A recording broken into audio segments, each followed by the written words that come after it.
Tratado da correção do intelecto e do caminho pelo qual melhor se dirige ao verdadeiro conhecimento das coisas, de Baruch Spinoza. Parte 5.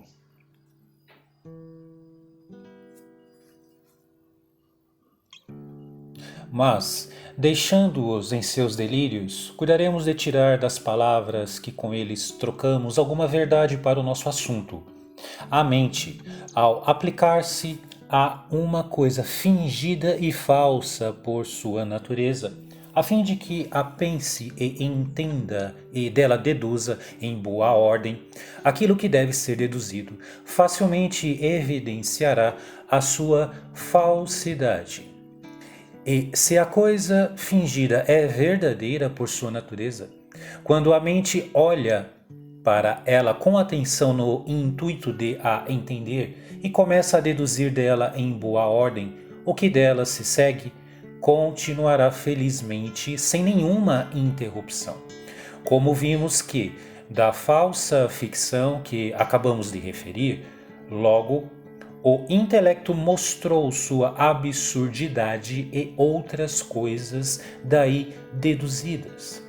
Portanto, de nenhum modo se deve temer que finjamos algo, desde que percebamos uma coisa clara e distintamente.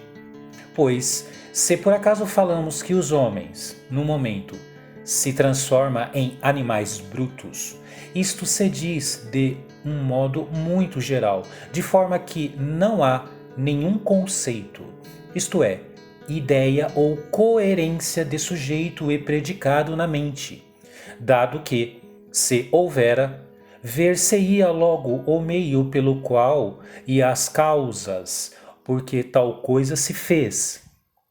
Ademais, não se presta atenção à natureza do sujeito e do predicado. Além disso, não sendo fingida a primeira ideia e deduzindo-se dela todas as outras, desvanece-se pouco a precipitação de fingir. A seguir, não podendo a ideia fingida ser clara e distinta, mas somente confusa. E, como toda confusão procede de que a mente conhece só em parte a coisa íntegra ou composta de muitas, não distinguindo o conhecido do desconhecido, além de que olha conjuntamente e sem nenhuma distinção para os múltiplos elementos contidos em cada coisa, daí se segue, primeiro que, tratando-se da ideia de algo simplicíssimo, ela não deixará de ser senão clara e distinta, pois essa coisa não pode aparecer-nos em parte, mas só ou toda ou nada. Segue-se em segundo lugar que, se a coisa, composta de muitos elementos, for dividida pelo pensamento em todas as suas partes mais simples, e se prestar atenção a cada uma por si, desaparecerá então toda a confusão. Em terceiro lugar, segue-se que a ficção não pode ser simples, mas sim feita da composição de diversas ideias confusas, que são de diversas coisas e ações existentes na natureza. Ou melhor, provém da atenção simultânea, mas sem consentimento, a tais ideias diversas, pois, se fosse simples, seria clara e distinta e, por conseguinte, verdadeira. Se resultasse da composição de ideias distintas, sua composição seria também clara e distinta, e portanto verdadeira. Por exemplo, depois que conhecemos a natureza do círculo e também a do quadrado, não podemos mais compor essas duas coisas e falar de um círculo quadrado ou alma quadrada e coisas semelhantes. Concluamos de novo, brevemente, e vejamos como não se deve, de modo algum, temer a ficção, confundindo-a com as ideias verdadeiras. Com efeito, quanto à primeira de que falamos antes, a saber, quando a coisa é concebida claramente, vimos que se essa coisa concebida claramente e também sua existência for por si uma verdade eterna, nada poderemos fingir acerca disso. Mas, se a existência da coisa concebida não for uma verdade eterna, cuide-se apenas de conferir a existência da coisa com sua essência e olhe-se ao mesmo tempo para a ordem da natureza. Quanto à segunda ficção que dissemos ser a atenção, mas sem consentimento, há diversas ideias confusas, que são de diversas coisas e ações existentes na natureza. Vimos também que uma coisa simplicíssima não pode ser fingida, mas só compreendida, bem como uma coisa composta, desde que se preste atenção às partes simplicíssimas de que se compõem. E até mesmo nem delas podemos fingir qualquer ação que não seja verdadeira, pois ao mesmo tempo nos veremos obrigados a contemplar como e por que isso se faz. Entendidas assim essas coisas, passemos agora à pesquisa da ideia falsa, para ver a respeito de que versa e como podemos precaver-nos de cair em falsas percepções. Ambas as coisas já não nos serão difíceis, depois do estudo da ideia fingida, pois entre elas não há nenhuma diferença senão que aquela supõe o consentimento, isto é, como já notamos, que nenhuma causa se oferece, enquanto se lhe deparam as representações, pela qual, como o que finge, possa inferir que elas não vêm das coisas de fora, o que quase nada mais é do que sonhar de olhos abertos ou em estado de vigília. Trata, portanto, a ideia falsa de ou, para dizer melhor, se refere à existência da coisa cuja essência é conhecida ou à essência do mesmo modo que a ideia fingida.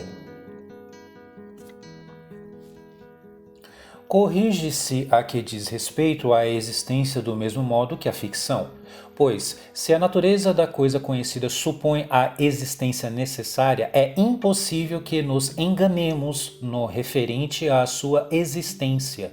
Mas, se a existência da coisa não for uma verdade eterna, como é sua essência, dependendo de causas exteriores à necessidade ou impossibilidade de existir, então, retoma do mesmo modo tudo o que dissemos quando se tratou da ficção, pois se corrige de igual maneira.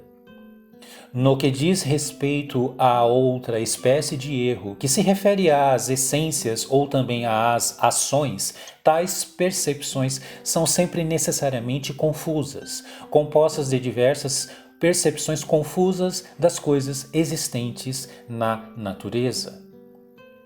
Como quando se convencem os homens de que há deuses nas florestas, nas imagens, nos animais brutos e noutras coisas, que há corpos de cuja composição se faz simplesmente o intelecto, que cadáveres raciocinam, andam e falam, que Deus se engana e outras coisas semelhantes. Mas as ideias que são claras e distintas nunca podem ser falsas, pois as ideias das coisas que se concebem clara e distintamente ou são simplicíssimas ou compostas delas, isto é, deduzidas das ideias simplicíssimas. Que, porém, a ideia simplicíssima não pode ser falsa, qualquer um verá, contanto que saiba o que é a verdade ou o intelecto e, ao mesmo tempo, o que é a falsidade. Com efeito, quanto ao que constitui a forma da verdade, é certo que o pensamento verdadeiro se distingue do falso, não apenas por uma denominação extrínseca, mas principalmente por uma intrínseca. Realmente, se algum artífice concebeu em ordem uma construção, ainda que essa construção nunca tenha existido nem venha a existir jamais, seu pensamento, entretanto, é verdadeiro e é o mesmo, quer a construção exista, quer não. E ao contrário, se alguém disser que Pedro, por exemplo, existe, mas ignorando que exista, seu pensamento é falso a respeito de Pedro, ou, se preferes, não é verdadeiro, ainda que Pedro exista de fato. Nem neste enunciado que Pedro existe é verdadeiro, a não ser em relação àquele que conhece com certeza a existência de Pedro. Daí se segue que há nas ideias algo de real, pelo que se distinguem das falsas às verdadeiras. O que, pois, nos resta agora investigar a fim de ter a melhor norma da verdade, pois dissemos que devemos determinar nossos pensamentos segundo a norma dada pela ideia verdadeira e que o método é o conhecimento reflexivo. E conhecer as propriedades do intelecto, nem se diga que essa diferença nasce de que o conhecimento verdadeiro consiste em conhecer as coisas por suas causas primeiras, no que de fato diferiria muito da falsa, como a expliquei acima, pois se diz conhecimento verdadeiro daquilo que envolve objetivamente a essência de algum princípio que não tem causa, conhecendo-se por si e em si. Portanto, a forma do conhecimento verdadeiro deve achar-se no próprio conhecimento, sem relação com outros conhecimentos.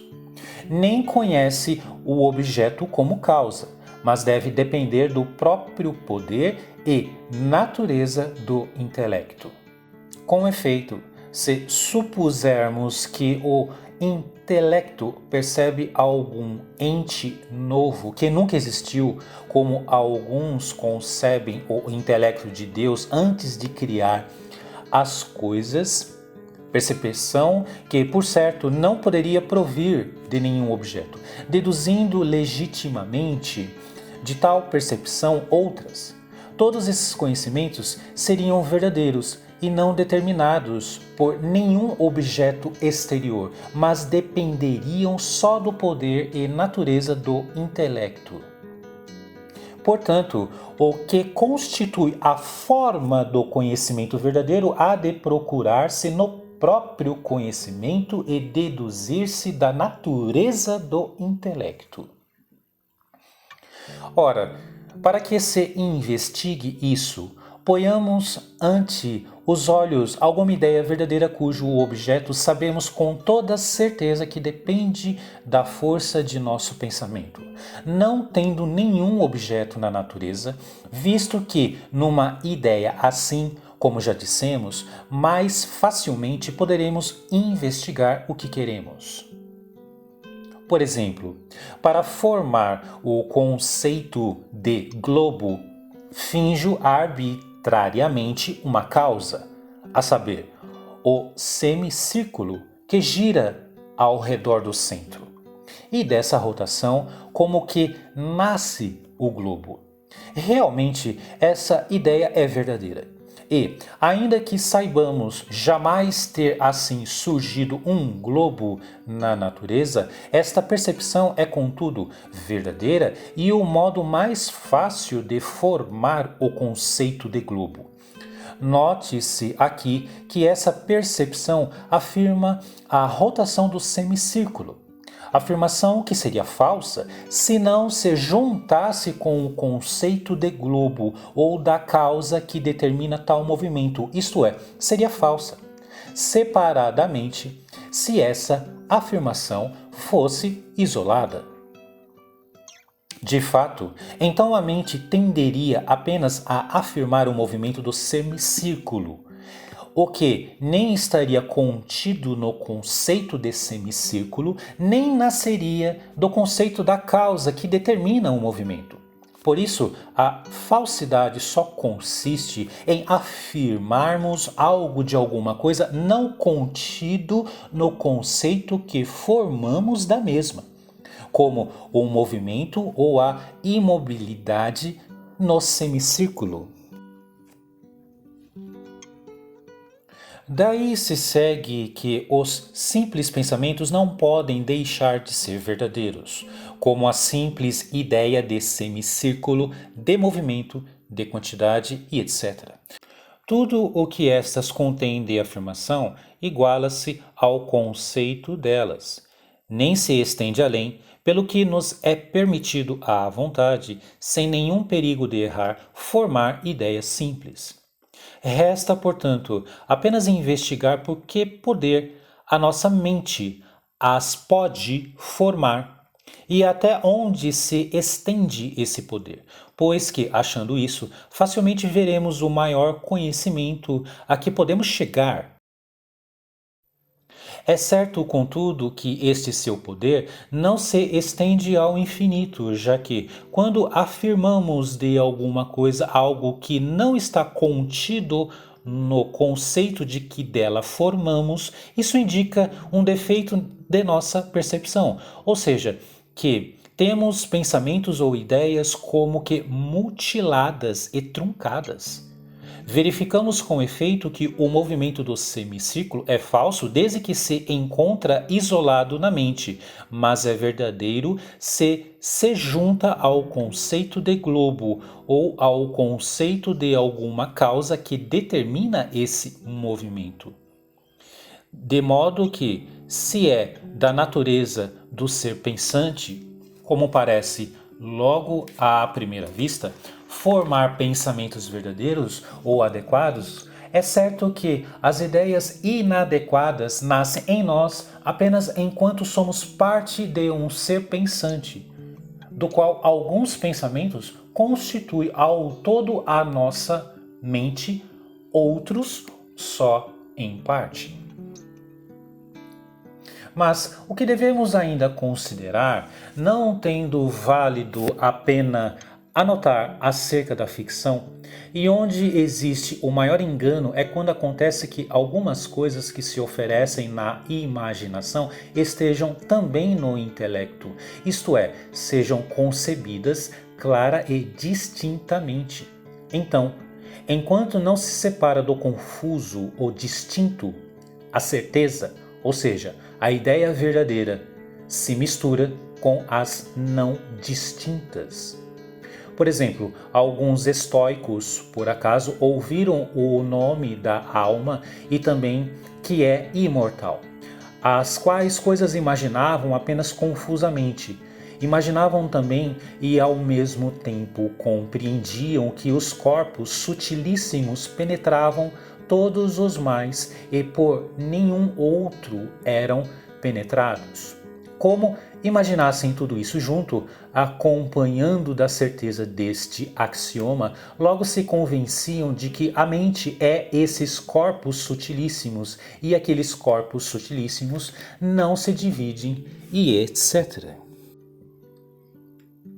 Também disso, porém, nos livramos enquanto nos esforçamos por examinar todas as nossas percepções conforme a norma de uma ideia existente e verdadeira, precavendo, como dissemos no começo, do que temos pelo ouvido ou pela experiência vaga. Acresce que tal engano provém de que concebem as coisas de um modo excessivamente abstrato, pois é bastante claro por si que aquilo que concebo em seu verdadeiro objeto não posso aplicar a outra coisa. Nasce, por último, também de que não compreendem os primeiros elementos de toda a natureza, donde procedendo sem ordem e confundindo a natureza com as coisas abstratas, embora sejam verdadeiros axiomas, a si mesmo se confundem e pervertem a ordem da natureza.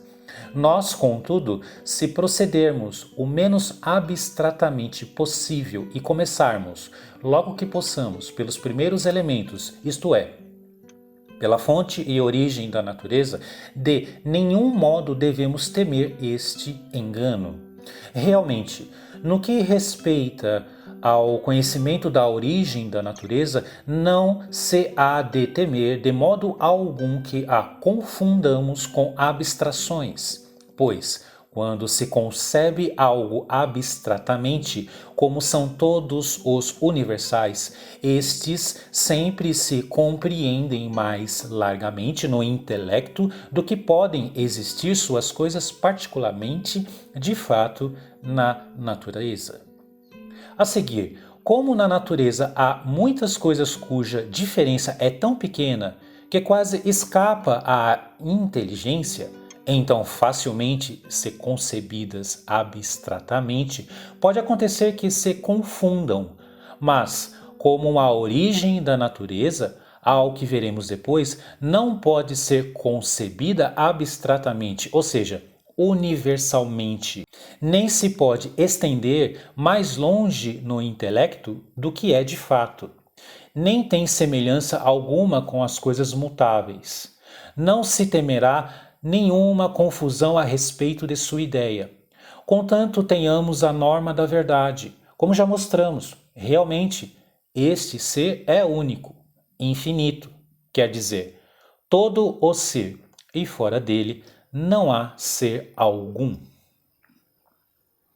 Até aqui, sobre a ideia falsa, resta inquirir a respeito da ideia duvidosa, isto é, sobre aquelas coisas que podem levar-nos à dúvida e ao mesmo tempo como ela se desfaz.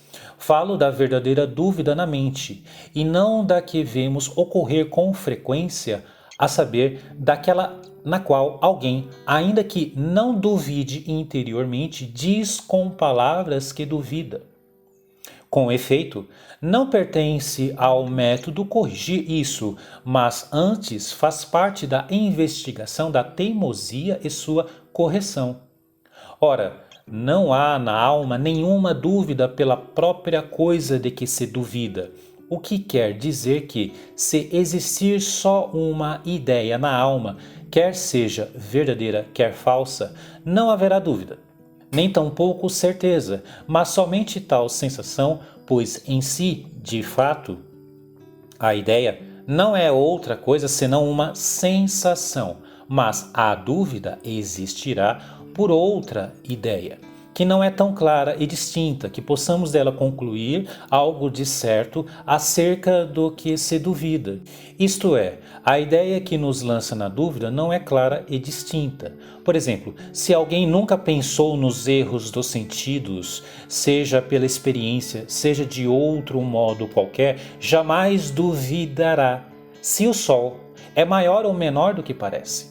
Por isso, os rústicos se admiram frequentemente ao ouvir que o Sol é maior que o globo terrestre, mas a dúvida nasce pensando-se nos erros dos sentidos. Isto é, a pessoa sabe que os sentidos às vezes se enganam, mas isso o sabe apenas confusamente, pois ignora como os sentidos erram.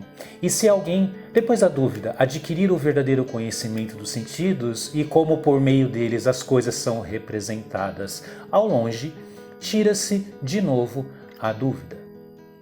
Donde se segue que não podemos pôr em dúvida as ideias verdadeiras pelo fato de que talvez exista algum Deus enganador que nos faz errar mesmo nas coisas mais certas, a não ser enquanto não temos nenhuma ideia clara e distinta de Deus, ou seja, fica a dúvida.